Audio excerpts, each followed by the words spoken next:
어제 본문 마지막 부분이 너무 멋있었죠. 모세의 설교 선포가 정말 참 멋있다 이런 느낌이 들었어요. 그 말씀이 너희는 두려워하지 말고 가만히 있어서 여호와께서 오늘 너희를 위하여 행하시는 구원을 보라. 여호와께서 너희를 위하여 싸우시리니 너희는 가만히 있을지어다. 이 가만히 있으라는 말을 2번이나 했어요. 너희는 두려워하지 말고 가만히 서서 봐라. 너희는 가만히 있을지어다 이렇게 얘기를 했고, 우리들에게 굉장히 큰 용기와 믿음을 주는 그런 말씀이었습니다. 그런데 이제 오늘 본문을 보면 모세가 그야말로 부르짖기만 하고 가만히 있기만 한 것 같아요. 그래서 15절에 하나님께서 이렇게 말씀하셨어요. 15절에 시작. 여호와께서 모세에게 이르시되 너는 어찌하여 내게 부르짖느냐. 이스라엘 자손에게 명령하여 앞으로 나아가게 하라. 그러니까 이 가만히 서서 봐라, 이거 참 멋진 말인데 하나님은 지금 오늘 너 왜 가만히 있기만 하냐 이렇게 말씀하시는 걸로 들려요. 물론 우리가 알아요. 가만히 서서라는 말은 얼마나 멋진 말입니까? 가만히 서서 그 말은 뭐예요? 하나님에 대한 신뢰와 확신이죠. 하나님이 하실 거다. 그걸 믿는 믿음의 행위죠. 그래서 가만히 있는 거죠. 너희는 가만히 있어 주가 하나님 됨 알지어다. 얼마나 멋진 말입니까? 내가 뭘 하려고 아둥바둥 거리지 않아도 하나님께서 하실 거라는 말씀이에요. 정말 맞는 말씀입니다. 그러나 중요한 게 있어요. 그게 뭐냐면 하나님께서 이미 무엇을 하라고 말씀하셨음에도 불구하고 계속해서 가만히 있기만 하면 안 돼요. 이미 하나님께서 뭐를 하라고 말씀하셨단 말이에요. 그때도 가만히 있으면 돼, 가만히 있으면 돼. 그러면 안 되는 거죠. 뭘 하라고 말씀하셨으면 해야죠. 하나님께서 무슨 말씀을 하신 거죠? 여러분, 모세가 가만히 있었던 이유는 뭐예요? 애국 군대가 쫓아오는 상황에서도 여전히 홍해가 가로막고 있었기 때문입니다. 그리고 그 와중에 하나님은 아직 아무것도 보여주시지 않고 계시기 때문에 가만히 서서 이제 뭐 하실 거니까 봐라 이거예요. 그런데 어떤 역사의 조짐도 일어나지 않고 있는 거죠. 그래서 사실은 지금 하나님께서 모세에게 너 이렇게 탄식하고 있느냐, 뭘 해야지 라고 말씀하고 계신데, 그 말은 모세가 백성들의 탄식에 공감한다는 뜻이죠. 그러니까 백성들의 두려움에 공감하고 있는 거예요. 예국 군대가 쫓아오고 있고 하나님은 아무것도 지금 행하고 계시지 않는데 모세는 믿음을 발휘해서 백성들에게 선포했습니다. 가만히 있어서 주님께서 하시는 일을 봐라. 그런데 하나님께서 보실 때는 가만히 있기만 해 보이는 거죠. 너 왜 부르짖기만 하느냐, 뭘 좀 해라. 이스라엘 백성들에게 명령해서 앞으로 나아가게 해 라고 말씀하고 계신단 말이죠. 그러니까 생각해 보세요.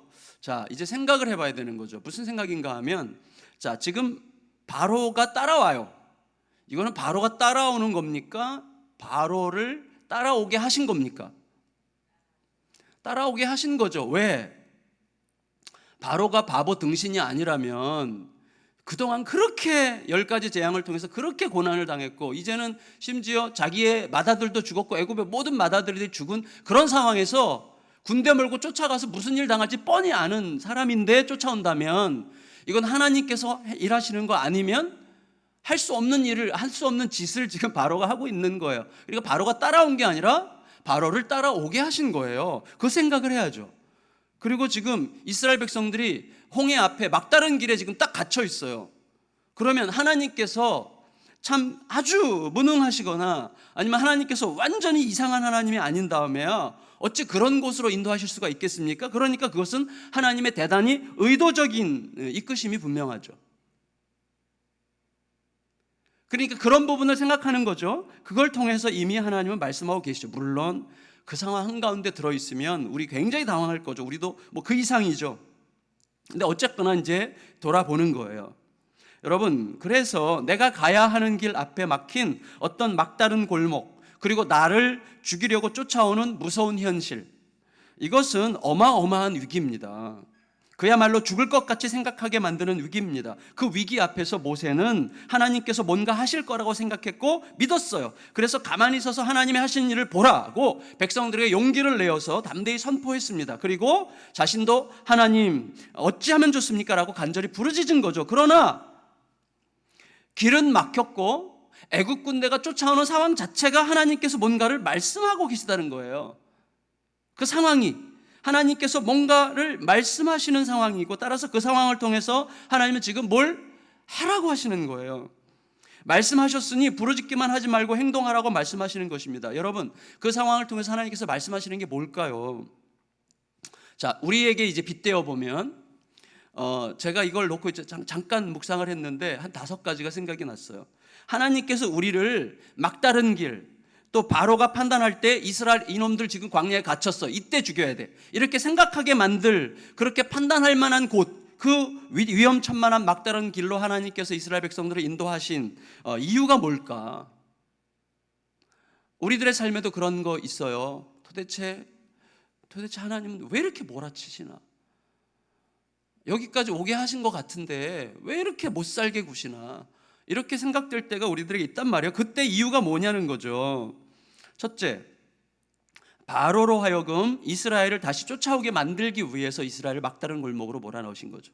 그러니까 바로가 저놈들 갇혔어, 이제 이때야, 이때 이제 니네들 다 죽었어 하면서 쫓아오게 만들기 위해서 하나님께서 이스라엘을 막다른 골목으로 집어넣으셨어요. 그 다음에, 그러나 하나님은 바로 군대에 추격해오는 모습을 보고 우리가 두려워할 때 그걸 알아야 돼요. 그 두려움이 할 수 있는 일이 아무것도 없고, 그 두려움은 감정의 차원에서의 두려움일 뿐, 그 두려움이 나를 결코 어떻게 할 수 없는 두려움이라고 하는 사실을 이스라엘 백성들에게 가르쳐 주시기 위해서였어요. 저는 제가 곰곰이 돌아보니까 제가 좀 겁이 없는 편인데 정말 두려움에 완전히 빠졌던 적이 있거든요. 완전한 두려움에 빠졌던 적이 있는데, 그때 그 두려움이 나에게 얼마나 무능하고 동시에 얼마나 파괴적인가 하는 것을 알게 됐어요. 그래서 두려움을 두려워하지 않기로 결정을 하는 순간이 있었어요. 두려움은 아무것도 우리에게 할 게 없어요. 두려움을 내가 두려워하는 한 파괴적일 수밖에 없어요. 두려움을 두려워할 필요가 없어요. 그러니까 두려움은 우리에게 할 게 없어요. 하나님께서 이스라엘 백성들에게 끝없이 말씀하시는 게 두려워 말라요. 두려워 말라. 두려워 말라. 두려움은 굉장히 무능하고 파괴적입니다. 두려워 말려면 두려움 대신에 이제 하나님을 봐야 되는 것인데, 하여튼 그걸 가르쳐주기 위해서였고, 세 번째로 하나님의 이끄심을 따라 갔음에도 불구하고 막다른 길을 만나서 두려움에 빠지게 됐다면, 사실은 나로 하여금 두려워하게 만드는 그 현실은 하나님의 더 크고 위대한 일을 보여주시기 위한 과정에 불과하다는 사실을 깨닫게 하기 위해서 그리로 인도하신 거죠. 이건 뭐 너무나 명백합니다. 근데 우리는 이제 두려움에 삼켜지게 되면 사실 이런 게 너무 알량한 설교처럼 들리는 거예요. 안 들어오거든요, 귀에. 그래, 그건 설교예요, 설교지. 그건 강단에서 할 얘기지 내 현실에 할 얘기 아니거든요. 이렇게 생각하면서 들어요. 그러니까 안 들어오는 거예요. 근데 아니에요. 이게 현실이에요. 돌아보면 알아요. 그것 외에는 답이 없었어요.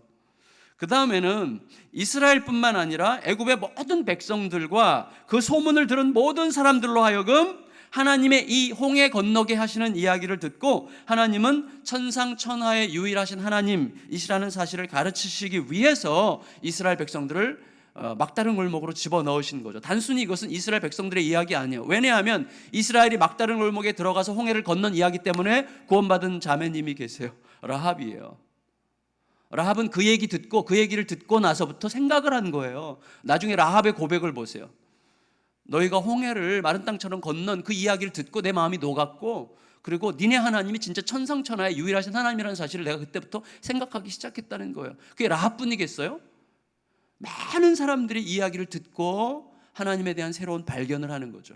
사실은 하나님은요, 어떤 역사를 나에게 하실 때 단지 내 생명 구원하시고 단지 나에게 축복하시고 단지 나를 어떤 위기에서 건져내시기 위해서뿐만이 아니라 그 스토리가 누군가에게 엄청난 도전과 격려와 위로와 희망을 주기 위해서 하나님은 나를 때로 막다른 골목에 몰아넣으세요. 여러분, 우리 주변에서 나에게 위로받는 사람은 누굽니까? 제가 막 성공적인 인생을 살고 내가 뭐 잘났고 공부 엄청 잘했고 뭐 이런 거 내가 막 얘기한다고 사람들이 위로받고 격려받습니까? 천만의 말씀이에요. 사람들이 가장 위로받는 거는 뭔 줄 아세요? 제가 정신과 치료받았다는 사실을 이야기하면 사람들 가장 많이 위로를 얻고 용기를 얻고 도전받고 힘을 얻습니다. 내가 막다른 골목에 있었을 때의 이야기가 다른 사람을 구원하는 거지, 내가 승승장구하는 이야기가 사람들을 구원하는 게 아니에요. 하나님은 그래서 때로 정말 자기가 사랑하는 사람들, 쓰시는 사람들을 막다른 골목에 집어넣으셔서 그곳에서 오직 하나님만이 유일한 희망이라는 사실을 정말 절실하게 경험하게 하심으로써 그 이야기가 수많은 사람들에게 위로가 되게 하시는 거예요. 지난번에 이찬수 목사님 설교하실 때 제일 기억 남는 거 뭐예요? 저는 기억 남는 거 딱 하나밖에 없어요. 솔직히 굉장히 많이 말을 하셨는데 하나밖에 기억이 안 나요. 네. 그 얘기를 했어요. 제가 하나밖에 기억 안 난다고. 그게 뭐냐면 하나밖에 기억 안 나는데 그게 하나예요.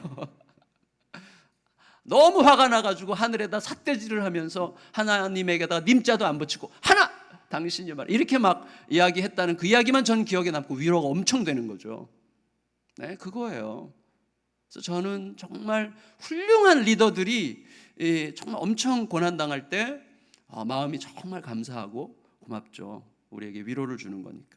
그래서 하나님은요 그런 걸 위해서 이스라엘 백성들을 막다른 길로 몰아넣으셨어요. 그리고 마지막 광야에 갇힌 듯한 막다른 길일지라도 주님께서 거기까지 인도하신 길이라면 결코 막다른 길이 아니죠. 그걸 깨닫게 하시기 위해서요. 저 보세요. 막다른 길인데 주님께서 거기까지 인도하셨다면 그건 막다른 길이 아니에요. 그건 새로운 길이죠. 그걸 우리가 알아야 돼요. 내가 지금 직면해 있는 현실이 막다른 길처럼 보이는데 하나님께서 인도하셔서 거기까지 갔고 그 길이 막다른 길이라면 그것은 막다른 막힌 길이 아니라 새로운 길이다. 그걸 깨달아야 돼요. 그래서 그 막다른 길에 벽이 있는데 그 벽을 향해서 한 걸음을 내딛는 거예요.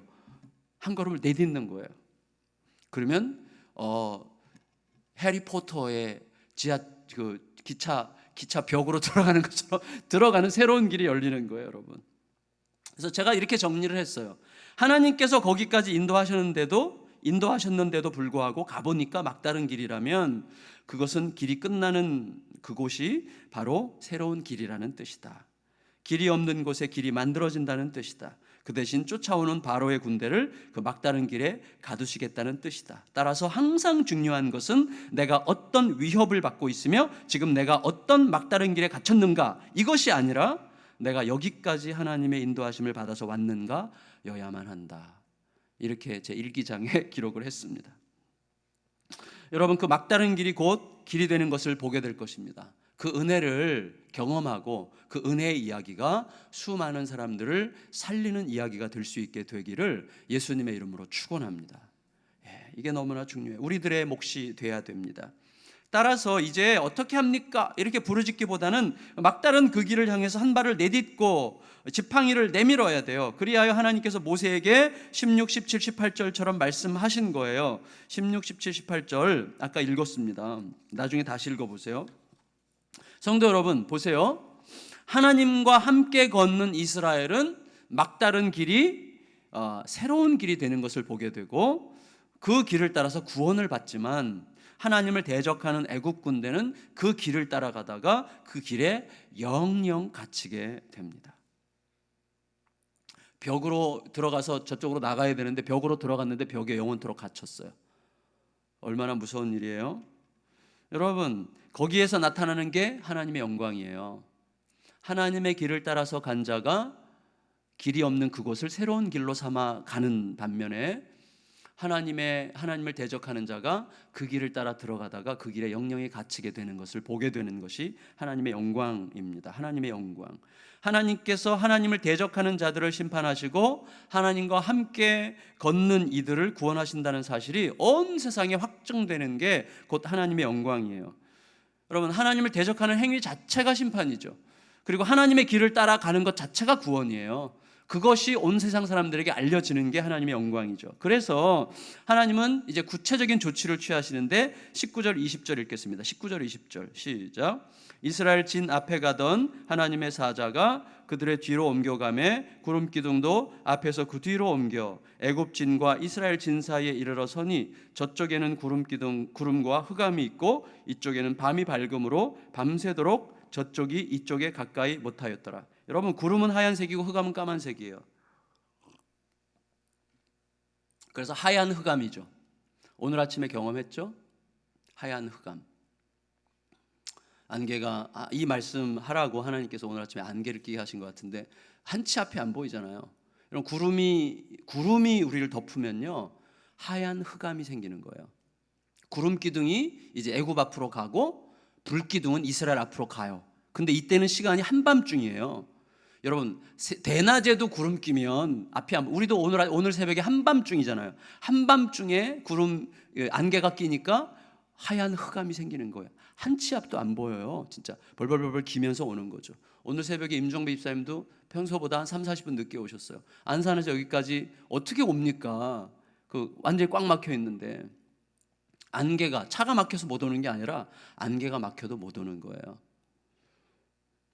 그래서 구름 기둥이 애굽 앞으로 가니까 어디로 가야 될지 모르는 거죠. 제가 깜짝 놀랐어요. 진짜 한 30m 앞에 있는 빨간색 신호등이 안 보였어요.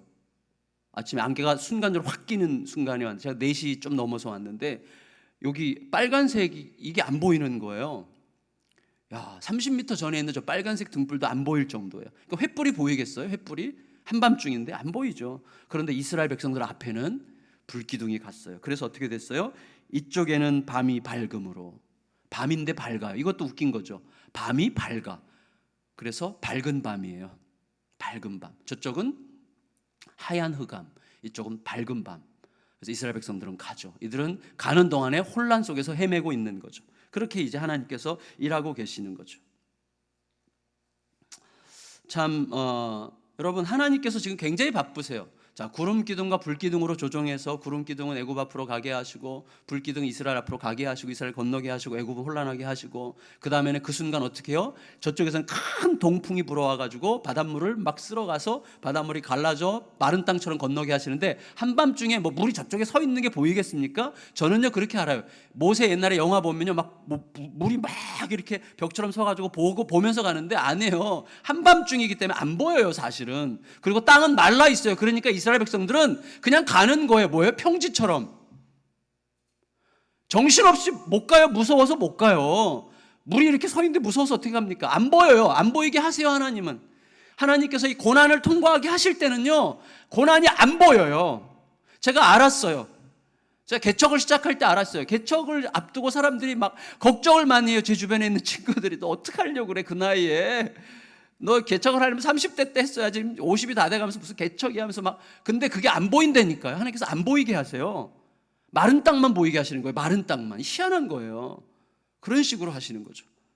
하나님의 말씀과 마른 땅밖에 안 보여요. 그러니까 그렇게 가는 거예요. 가다 보니까 어느새 건너 있는 거야.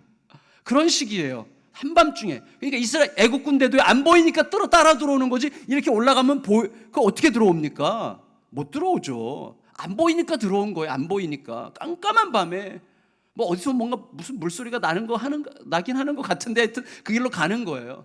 그러니까 하나님이 얼마나 바쁘세요 지금. 막 구름 기둥 움직이시고 불 기둥 움직이시고 바람 불어가지고 물을 갈라가지고 마른 땅처럼 만드는데 땅이 말라 있어요 여러분. 그런데다가 어떻게 합니까? 이제 애국 군대가 쫓아오니까 애국 군대 병거의 바퀴를 다 벗겨버리세요 하나님께서. 여기 뭐라고 썼어요? 이게 제일 저는 재밌는 부분이에요. 24절 25절 읽겠습니다. 24절 25절 시작. 새벽에 여호와께서 불과 구름 기둥 가운데서 애국 군대를 보시고 애국 군대를 어지럽히시며 그들의 병거 바퀴를 벗겨서 달리기가 어렵게 하시니. 여러분 참 그래서 이제 애국 군대가 굉장히 중요한 사실을 깨달았어요. 진짜 너무 뒤늦게 깨달았는데 뭐냐면 자기들이 이스라엘과 싸우는 게 아니라 지금 하나님과 싸우고 있다는 사실을 뒤늦게 깨달았어요. 그래서 25절 뒷부분에 이렇게 얘기해요. 애굽 사람들이 이르되 이스라엘 앞에서 우리가 도망하자 여호와가 그들을 위하여 싸워 애굽 사람들을 치는도다. 와, 이게 우리가 지금 이스라엘과 전쟁하는 게 아니라 하나님과 전쟁하는 거구나 라는 사실을 알고 도망치려고 하는데 그냥 물이 덮는 거죠. 그래서 애국 군대는 홍해 깊은 바닷속에 영원히 수장돼요. 여러분 사실 이스라엘 백성도 애국 군대도 뭐가 도대체 무슨 일이 지금 어디서 어떻게 벌어지는지 모르는 상황인 거예요. 정신이 없어요. 정신없어. 정신없이 구원받는 거예요 사실은. 정신없이 구원받고 정신없이 망하는 거예요. 그래서 하나님을 붙드는 사람은 정말 논리적으로 착착 맞아가지고 구원받는 게 아니라 정신없이 구원받는 거죠. 어떻게 하다 보니까 내가 하나님의 백성이 되는 거예요. 뭐가 없어요 사실은. 물론 찬찬히 돌아보면 하나님의 은혜가 하나하나 다 아주 너무 섬세하게 기억이 다 되죠. 그래서 이렇게 또 정리를 했어요. 하나님의 뜻을 따라 움직이는 이스라엘은 구원의 은혜를 알게 되고, 자기의 뜻을 이루려는 애국 군대는 하나님의 두려운 영광을 보면서 죽어간다. 그런 거예요. 그죠? 하나님의 뜻을 따라 움직이는 자는 구원의 은혜를 알게 되지만, 자기의 뜻을 이루려는 자는 하나님의 두려운 영광을 보면서 죽어가는 거예요. 그게 무서운 거죠. 그래서 우리에게는 딱 하나밖에 없어요. 하나님의 뜻 딱 붙들고 내가 진짜 하나님의 뜻 따라서 가고 있는지, 하나님의 뜻 따라서 가고 있다면 두려워할 필요가 없어요. 또 하나님의 뜻을 따라 갔는데 막다른 골목이야. 그래도 두려워할 필요 없어요. 그 길은 막다른 길이 아니라 무슨 길? 새로운 길이에요. 새로운 길. 그걸 우리가 알아야 돼요. 저는 이런 상상을 해봤어요. 이런 와중에서 애국 군대들 중에 와 진짜 이스라엘의 여호와 하나님이 진짜 하나님이시구나, 하나님 저도 좀 데려가 주세요. 그러면 하나님께서 그 사람 어떻게 하셨을까? 저는 어떻게 해서라도 구원하시지 않았을까 생각해요. 예, 물이 막 덮치는데 갑자기 나무 기둥 하나가 이 사람 앞에 딱 와서 꽉 잡았더니 그 기둥과 함께 살아나. 뭐 그렇게 하실 수 있지 않았겠어요? 얼마든지 하실 수 있겠죠.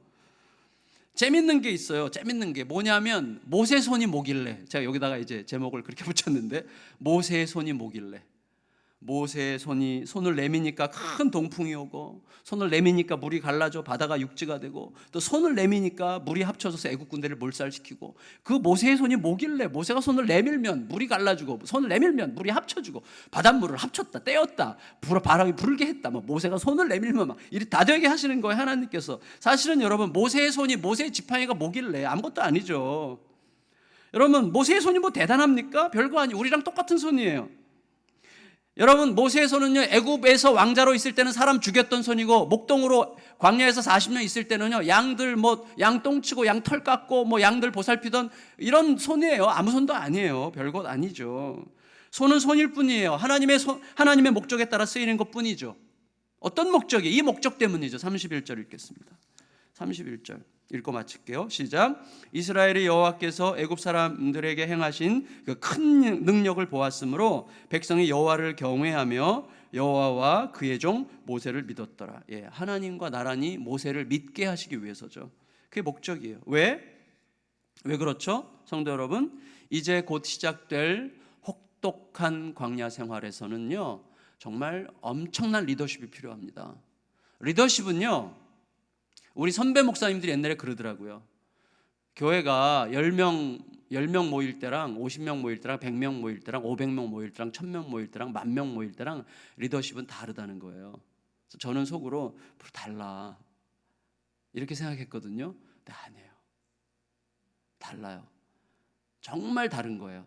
아주 따뜻하게 보살피는 리더십에서 가면 갈수록 점점 확고하게 위임하고 더 철저하게 주님을 신뢰하는 리더십으로 가야 돼요. 정말 하나님만 점점 더 신뢰해야 되는 거예요. 물론 항상 신뢰해야 되지만 다른 거예요. 여러분 보세요. 광야에서의 리더십과 일상의 평상시의 리더십은 다른 거예요. 광야는 완전 정쟁터고요. 이스라엘 백성들은 지금 노예 출신으로 지금 오합지졸들입니다. 그 많은 사람들, 애기들 데리고 그 엄청나게 많은 애들 여기서 깽깽거리고 저기서 깽깽거리고 별의별 일들이 많고, 광야에 집이 있습니까? 먹을 게 있습니까? 물이 있습니까? 아무것도 없는데 가서 그냥 천막 끌고 다니면서 살아야 되는 건데, 그걸 또 몇 년 동안 40년 동안 그들을 끌고 가는 리더십은요, 이건 세상에서 유일무이한 리더십. 이런 리더십이 어디 있어요? 40년을 백성들을 광야를 끌고 다니면서 그들의 리더가 된다는 것을, 그리고 40년 동안 안 잘리고 무사히 목적지까지 도달하게 했잖아요. 모세만큼 위대한 리더십은 세상에 존재하지 않았어요. 정말 어마어마한 리더십이죠. 그런 리더십을 발휘하려면 그의 손에 신적 권세가 느껴져야만 돼요, 백성들에게. 그런데 어떤 때 그의 손이 오직 하나님만 완전히 의존할 때만 유지되는 신적 권세죠. 그의 손에 신적 권세가 있는 게 아니에요. 그가 철저하게 하나님을 신뢰할 때는 사람들이 모세를 볼 때 신으로 느끼게 하는 거예요. 사람들이 모세를 볼 때, 그런데 놀랍게도 모세는 사람들이 모세를 신처럼, 신적 권세를 가진 자처럼 보더라도 모세는 항상 어린아이여야 되는 거죠. 이게 리더십의 정당함이죠.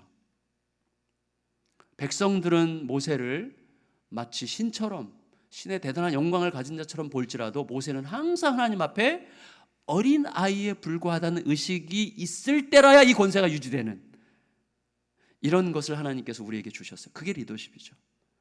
백성들이 우리에게 어떤 신적 권세가 있는 것처럼 막 부여할 때 내가 그렇게 있는 것처럼 느끼는 순간 사라지는 리더십이죠.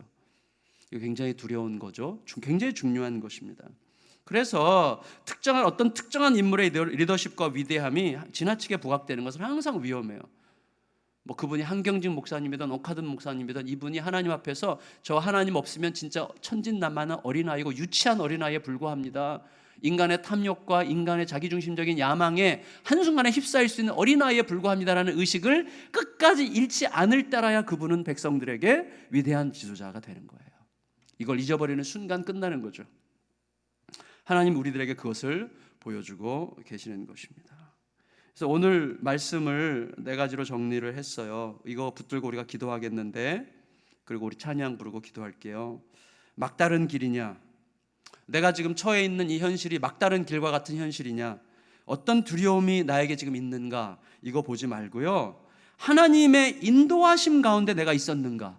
이것만 보세요. 하나님의 인도하심 가운데 있지 않아서 하나님의 인도하심을 받지 않고 내 멋대로 행하다가 막다른 길에 왔다면 회개하면 돼요. 그거 간단해요. 회개하고 주여 정말 잘못했습니다. 이제부터라도 하나님의 이끄심을 따라서만 가겠습니다. 그러면 그래도 그 막다른 길이 새로운 길이 되는 거예요. 이게 중요해요. 2번째, 하나님의 뜻을 따르는 자의 구원과 자기의 뜻을 이루려는 자들의 멸망을 결코 잊지 않게 하시고, 이때는 뭘 질문해야 됩니까? 지금 나는 하나님의 뜻을 쫓고 있는가? 내 뜻을 쫓고 있는가? 혹은 하나님의 뜻이라고 오해하는 내 뜻을 쫓고 있는가? 하나님의 뜻이라고 착각하고 혹은 하나님의 뜻이라고 자꾸 설명하고 있지만 사실은 내 뜻인 그것을 내가 추구하고 있는가? 이것을 계속 물어야 됩니다. 3번째, 아무것도 안 보이는 것 같은 상황에서도 하나님께서 얼마나 열심히 지금 일하고 계시는지를 결코 잊지 않게 하옵소서. 하나님은요 엄청 바쁘세요. 불기둥 구름기둥 막 움직이시고 동풍 부르시고 예국 군대의 병거바퀴를 벗기시고 막 바쁘시죠. 아무것도 안 보이는 것 같은 상황에서도 하나님이 지금 엄청 바쁘게 일하고 계시다는 사실. 하나님 지금 저기 안중에서 일하고 계세요. 안중에서. 어제 여목사님이랑 안중에 이렇게 돌아보고 왔는데요, 안중에서 일하고 계세요. 저는 느껴요. 그런 거를. 그런 게 느껴지는 거죠. 그래서 거기서 이제 막 사람들 보게 하시고 만나게 하시고 어떤 분위기를 보면서 아 이런 사람들이 진짜 하나님께서 보낼 수 있는 사람이겠구나 뭐 이런 식의 느낌이 있는 거죠. 하나님은 바쁘세요. 뭔가 하나님의 뜻을 쫓아서 하려고 하시는 데는요 하나님은 거기서 일하고 계시는 거죠. 일하고 계세요. 정말로. 그걸 우리가 절대 잊지 않아야 됩니다. 4번째로, 사람은 결코 사람 자체로 위대할 수 없음을 잊지 않게 해주십시오. 사람은 사람이고 하나님은 하나님입니다. 하나님을 떠난 사람은 어린 아이에 불과함을 잊지 말고 동시에 자기가 어린 아이에 불과하다고 할 때만 하나님의 사람인 것을 결코 잊지 않게 하여 주옵소서. 이 4가지를 마음속에 품고 기억 다 못하시겠지만 성령께서 기억나게 하시는 대로 붙들고 간절히 기도하시고 제가 그리고 기도하겠습니다. 우리 찬양 보라.